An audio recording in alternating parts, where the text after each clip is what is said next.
everybody to Campfire Conversations, where we have quick leadership lessons that are guaranteed to lead to transformation. We're walking shoulder to shoulder with you, and we're sharing real life leadership lessons that we've had with some of our losses. And today, I want to talk about adjusting your sales. And I want to talk about adjusting the roles and responsibilities and some of the priorities that your company might have. We're right here at mid-year. And some of the priorities weren't prioritized on your calendar, while other ones were prioritized, and you just aren't seeing results. And I want to talk about maybe what it looks like if you go into a year without a priority. But most importantly, I want to talk about if you're going to have to adjust it, because you've got to face some reality. And I think about the quote, we cannot direct the wind, but we can adjust the sails. And so if you guys aren't winning in the marketplace, you're not winning in culture, we can blame it on the economy or blame it on the World Cup or whatever that might be. But the reality is none of that is going to drive change for the second half of the year. We've got to find, where do we have our thumb on that? Where do we have our responsibilities? And so, like I said, we're right here at the mid-year mark, and I'm starting to evaluate some really famous quotes. Simon Sinek says, an idea is only valuable as the people are willing to execute it. And so I think about, like, if we haven't met or exceeded our expectations, were our people bought in? Do they understand the mission? Was it clear? So that's first thing. We got to reflect, because we don't want to move off of something because we just didn't give it enough time. But then I also think about the quality of the idea matters far less than the quality of the buy-in. And I think about that maybe in the marketplace. Like, are we coming up with ideas telling our customers what they should want versus trying to ask them what they want? And so I think about some of those quotes. And before we just go changing our priorities or our ideas, I want to make sure that we understand how we ended up here. And so to kind of give you the backstory, we set a pretty substantial goal this year. We wanted to go from $7.2 million at about 18% to the bottom line to 10.5. And we knew we were going to have to give up some profits, because when you grow, typically it costs money. It ties up cash. You spend some money on some ideas that don't work, and you make some investments that pay off later. And so here we are, almost at the halfway mark, and we are on track on a rolling 12. It's one of my favorite ways right now to evaluate how we're doing, looking at a rolling 12. We're at about 7.6, 7.8 million. So by my calculation, we're probably going to end the year at about 8.5, 8.8. And so I have a couple of choices to make. I can have an unrealistic expectation to continue to chase revenue, or we can try and maintain some profitability we were willing to give up to grow and focus on some other areas. And so I did the math, Matt, and $10.5 million at 12.5% is the exact same as 8.2 million at 16%. So I asked my team, well, which leader do you like better? The guy that's cracking the whip, getting a 10.5 that we're probably not going to get to, or the leader who already knows we're going to get to 8.5, 8.25, and we've already known that we could do the profit? Well, naturally, the answer is, well, we want to have fun while we work. The one thing that can't be taken away from us, though, is that, I mean, we have caterpillars turning into butterflies. We have poured into personal development and growth more than we've poured into revenue, profits, or any other strategy. And the people delivering the profits and the products and the processes have all outgrown their cocoon. They were full-blown freaking butterflies. So while we missed it maybe this season, we believe that there's no finish line. And if so, we're going to run through it. And so for us, we really had to take a look at the revenue. Now, Matt, I'm not one to give up early either. Trust me, I'm thinking and Brad, you too, I know you have a goal to get to 3 million in backlog. And even if you don't get it, but I think about the men in the marketplace that give up and get burnt out because they never achieve a goal, while women traditionally don't. Now, they set goals that are more achievable. What's interesting, if you look statistically, men actually go further in their goal than the women do, but they never get a win or a carrot. And so I'm curious, like, what does it look like when you're not hitting a revenue goal, or you're not hitting a priority? Like, do y'all adjust, or do y'all just say, well, we're never going to hit it, and just accept the red and move on and pretend it never happened? What's y'all's strategy there? What happened? Oh, we lost you, Matt. Oh, there I am. Oh, I muted myself. I okay. muted myself mostly because we still have some people going in and out of here. I didn't want it to be distracting. We started this 2 years ago where I read a book. I can't remember what book it was. I read that was talking about how over a 10-year period, women will hit their ultimate goal with more accuracy and with less turnover than men, because men will just shove it down everyone's throat, and like you just said, they're not willing to readjust because once they set it, it's in stone. So a couple years ago, we readjusted our goal. We started readjusting about into May. And then through June, I let them kind of tweak it, and we do have monthly meetings with all the presidents and vice presidents, and they all come in and they explain where they're at, what they're doing. Well, what we saw happen was the first year, they actually ended up meeting the goal because we took some pressure off and we started working more on relationships rather than driving the end goal of revenue. Which you have to have profit and overhead. You have to cover all that, right? But we did adjust, knowing that we were probably going to sacrifice a little bit, spending some money on marketing. Well, what happened was when we started working on relationships, we started asking some of our contractors, what else can we do for you? We already have a contract going. How can we add value to you guys and become a better partner? And it actually gave us more work, and we exceeded our original goal. It was the craziest thing ever, which I knew that was going to be kind of a one-off. Now, this year, it's a completely different goal. We had set a huge goal just because we had some nice backlog going into the year. Well, we didn't expect January and February to basically fall off the face of the earth, and we didn't land any work. We landed some work, but not like we had predicted that we thought we would. Two big jobs. We're not a union shop, so two big jobs. Both were able to or had to go to union contractors. So that was about $13 million worth of work between those two jobs. So and we lost them. So now you take that out of your backlog, and your whole vision looks completely different. So it's really been it takes the pressure off of people that they don't feel like your hands on their throat, right? Like you said, Robert. But I got to tell you, we definitely want to set goals. But I think one thing that we forget, and we've got to also have the vision, and we got to make sure that everybody sees the vision more than the numbers, more than where are we going and what is our why, and are we fulfilling our why? And in order to fill our why, are we meeting the vision and the goals? So you got to kind of put those all together. And in another podcast, Brad had said that we had started a lot of businesses around here, and we've had some success, and we've also had a lot of failures. A lot of failures. You got to learn how to deal with those. I'll be fully transparent. We lost a couple $1 million in a quarter once. You got to be ready for those, especially when you start really growing and amping up like we are, and as aggressive as I am, as you both know. I'm all in, and but I love what you're saying there. Adjusting the sail in both terms, right? Adjusting the sail, meaning if you're going this way, you might have to start going this way in order to get back to this way. Because if you really study sailboats, they do this, right? So I love that analogy. And I will tell you too, here's another nugget for all of you listeners or business owners out there. Once in a while, we as founders have to step in, and we don't really want to go into command and control, but we definitely have to come into an environment where we say enough is enough.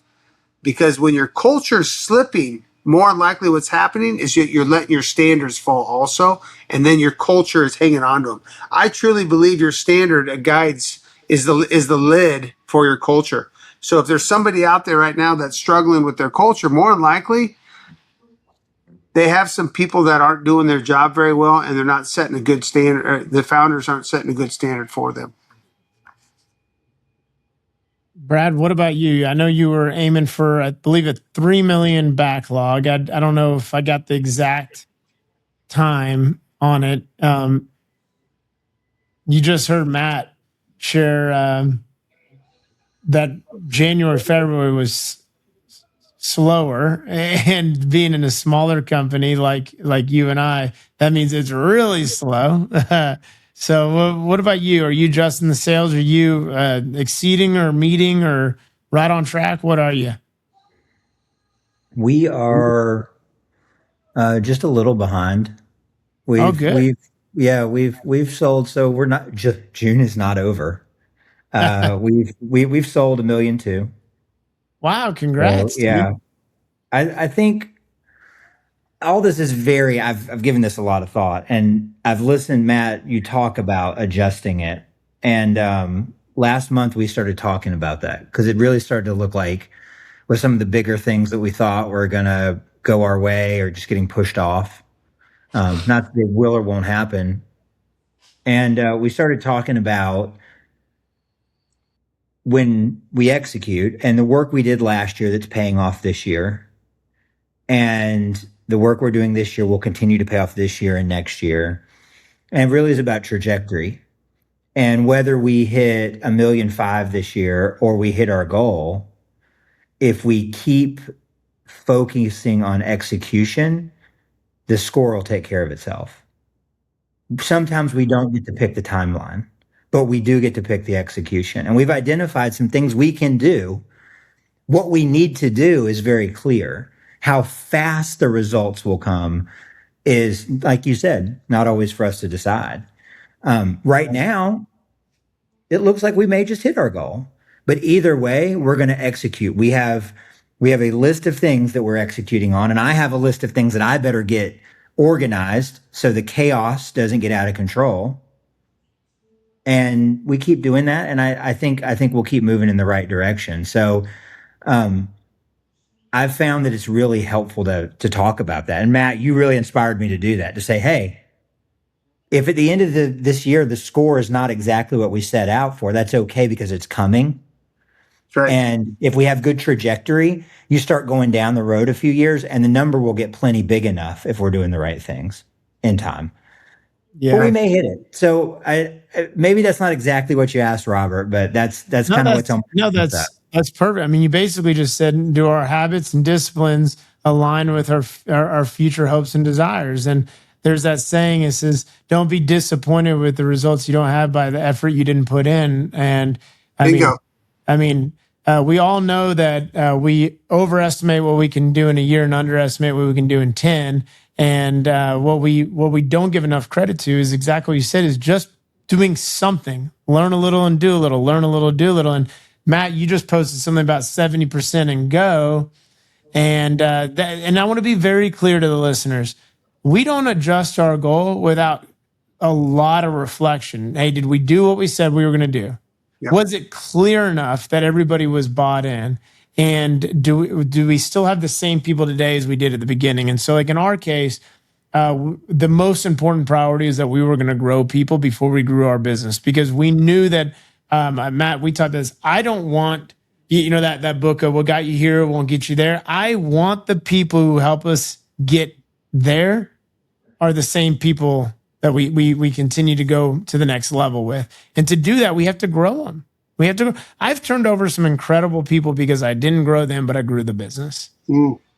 And that's a lot more work. And Brad, you were talking about multiplication. The easiest way to multiply is to get more people on board and to have them all doing a small efforts that compound. And man, I haven't heard the update. That's outstanding. 1.2 million. That's outstanding. And so I'm going to do a series in January about hope and grace. And I think as long as you have hope and faith in what you're doing, I mean, anything is achievable. But the second you lose hope is when you stop giving yourself grace and things like that. And I think the biggest one is just keeping commitments to ourselves. And so, Brad, you are a testimony of somebody who's leaned in, but you've also been mentored, right? So I know Matt and Jamie and some of those other people, because as you need to adjust, you quickly call the people who once used to be where you're at today. And So it doesn't even have to be a mid-year. It could be an adjustment in an attitude. It could be an adjustment in a day. And especially being in the season you're in, you probably need to make quick adjustments.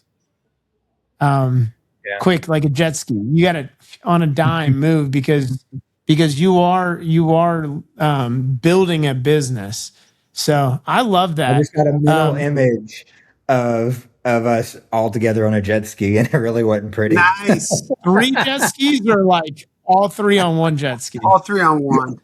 Yeah, that's really the only way. Let me throw one more thing on this goal piece, because I think this has made a huge difference for me. That's different with what we're doing now than what we were doing before Highline. I always saw things I wanted to do as maybe wishes, if I'm 100% honest. With what we're doing, like, yes, us doing selling 3 million this year, having it in the backlog is a big goal, but it seems realistic because I've surrounded myself with people who make it very believable. And yes, adjusting your goal is good, but it's also really important to believe in your goal. And if you don't have that belief, because I've been there where it's just a wish, you need to surround yourself with people who build that belief. And I'm just speaking from experience, the difference between one scenario and the other. Yeah, that's good. We've talked about the 4-minute mile, all 3 of us before, and some people just have to see the 4-minute mile possible for them to be able to break it. Roger Bannister in 1954, 56 broke it 3 minutes, 59 seconds. Now 3,000 people have broken it since, including high school kids, because some of people just needed to believe it. And so I love what you said there. Matt, you guys are about to do a mid-year meeting. Yeah. You have one piece of advice for those that need to adjust their sales or at least just inspect their ship? Yeah, I really think asking good questions. I think that's the key is, and don't poo-poo anything. Don't go be a Debbie Downer, but ask good questions of your people and make sure you understand where their thought process. I think that's the key to great leadership is just having great questions and being able to listen. I'm gonna give everybody one quick nugget that I did on my monthly meeting this last week, because I had I was doing a mastermind with a good friend of mine, Robert Whitaker. You guys might have heard of him. And Seth from Z&D was on my small breakout, and he goes, Matt, you know what the number one priority needs to be for you? Is ask how your people are doing and then listen with intention. Almost to the point where it's awkward. So I did it. I just said, to start this meeting, and all these meetings, by the way, are about 18 minutes long. That's it. 18 minutes and a 10-minute debrief. So it's 28 minutes available time that we can run over. The goal is to try to get it done in 18 minutes. It's a touch. It's just a quick once a month touch. All 7 companies come in. And this time I told my leadership team, I said, listen, I'm going to ask how they're doing. And if it takes the entire time, we'll never get to the numbers, because the numbers aren't what worry me. We have fixed enough rights and wrongs this year that the most important thing to me is how are you doing? So I sat there and I listened to the point of almost awkwardness.